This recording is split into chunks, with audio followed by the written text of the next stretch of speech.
आखिर किसकी गलती के कारण हुआ कलयुग का आरंभ? कैसे होगा इसका अंत?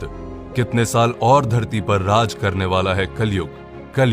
कलयुग यानी आज का युग जिसमें हम जी रहे हैं। कितनी पीड़ा, कितना दुख, कितनी यातनाएं हैं इस कलयुग में, फिर भी हमें जीना तो पड़ता ही है। लेकिन क्या आपने कभी सोचा है कि कहां से आया है ये कलयुग? आखिर क्यों इस धरती पर कलयुग की जरूरत पड़ी? आज की इस वीडियो में मैं आपको बताऊंगा कि आखिर क्यों और कैसे इस कलयुग ने धरती पर जन्म लिया और कैसे इसका अंत होगा।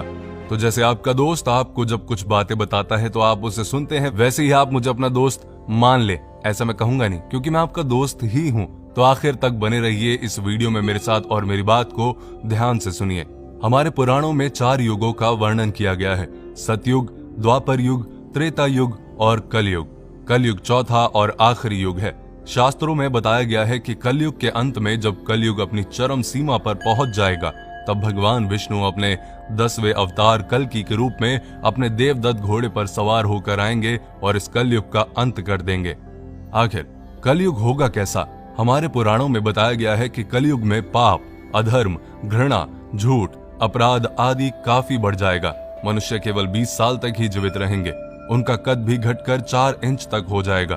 कलयुग में कुछ ऐसे व्यक्ति होंगे जो विद्वान कहलाएंगे, लेकिन अपने फायदे के लिए दूसरों को नुकसान पहुंचाने में जरा भी नहीं हिचकिचाएंगे। कलयुग में लोग अपनी संतानों के मोह में इतना डूब जाएंगे कि संतान का विकास ही रुक जाएगा और बच्चे माता पिता के प्रेम में फंसकर ही रह जाएंगे। कलयुग में अगर किसी दूसरे की संतान साधु बने तो उसके दर्शन अवश्य करेंगे, लेकिन अगर खुद की संतान साधु बने तो निराश होकर रोएंगे और सोचेंगे कि आखिर उनकी संतान ने ऐसा क्यों किया। कलयुग में दोगले लोग होंगे जो कहेंगे कुछ और करेंगे कुछ और, अपनी सत्ता का गलत इस्तेमाल करेंगे और मासूम लोगों का शोषण करेंगे। कलयुग के लोग ऐसे होंगे जो अपने पुत्र और पुत्री के विवाह में बहुत धन खर्च करेंगे, लेकिन किसी गरीब को कुछ नहीं देंगे। और इनमें कई बातें हम अपने जीवन में सच होते देख भी रहे हैं। ऐसे में हमारे मन में सवाल उठता है कि आखिर इस कलयुग का आरंभ हुआ कैसे? तो चलिए जानते हैं। कलयुग की शुरुआत भारत के महान गणितज्ञ आर्यभट्ट ने अपनी पुस्तक आर्यभट्टियम में इस बात का उल्लेख किया है कि जब वो 23 साल के थे तब कलयुग का 36वां वर्ष चल रहा था। आंकड़ों के अनुसार आर्यभट्ट का जन्म 476 ईस्वी में हुआ था। गणना की जाए तो कलयुग का आरंभ 3102 ईसा पूर्व में हो चुका था। कलयुग का संबंध महाभारत काल से बताया जाता है। कहा जाता है कि जब महाभारत युद्ध के बाद पांडवों ने कौरवों को हराकर सारा राजपाट जीत लिया था, तब कुछ समय के बाद पांडवों को समझ आ गया कि इन सब चीजों की जरूरत नहीं है।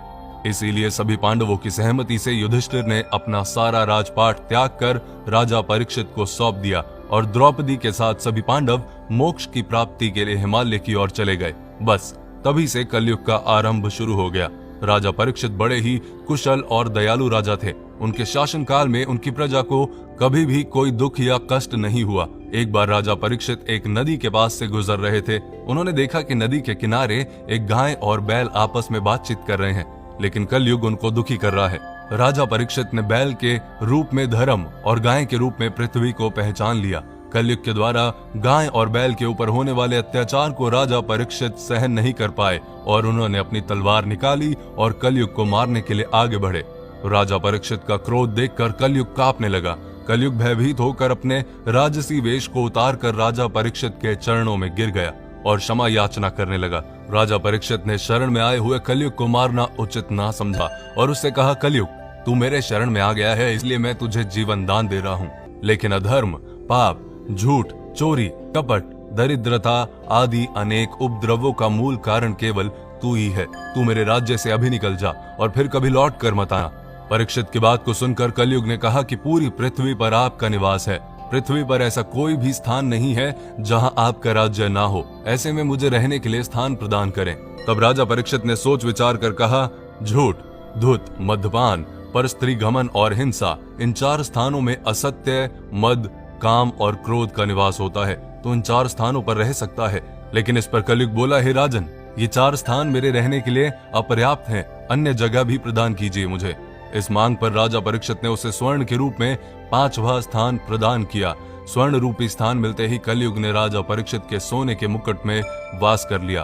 कलयुग को इन स्थानों के मिल जाने से प्रत्यक्षता तो वहां से चला गया, किंतु कुछ दूर जाने के बाद अदृश्य रूप में वापस आकर राजा परीक्षित के स्वर्ण मुकुट में निवास करने लगा और फिर धीरे धीरे पूरी धरती पर फैल गया।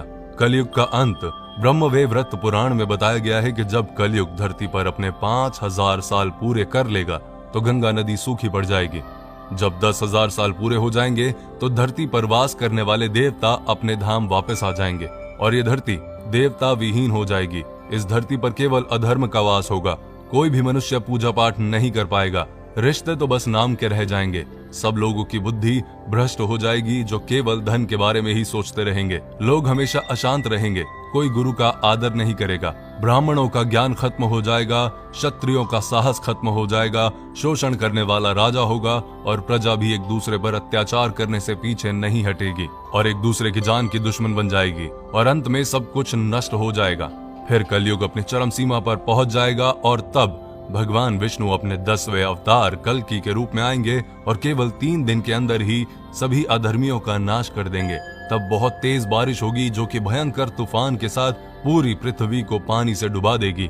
उसके बाद आकाश में एक साथ 12 सूरज उगेंगे और जिसके प्रकाश से धरती का सारा पानी सूख जाएगा और फिर से एक युग का जन्म होगा। कितने साल बाद होगा कलयुग का अंत? शास्त्रों में बताया गया है कि धरती वासियों का 1 साल देवताओं के 1 दिन के बराबर होता है। एक संक्रांति से दूसरी संक्रांति को एक सोलर मास कहा जाता है। ऐसे 12 सोलर मंथ का एक सोलर वर्ष होता है जो देवताओं का 1 दिन और रात होता है। सतयुग को 4800 दिव्य वर्ष का बताया गया है।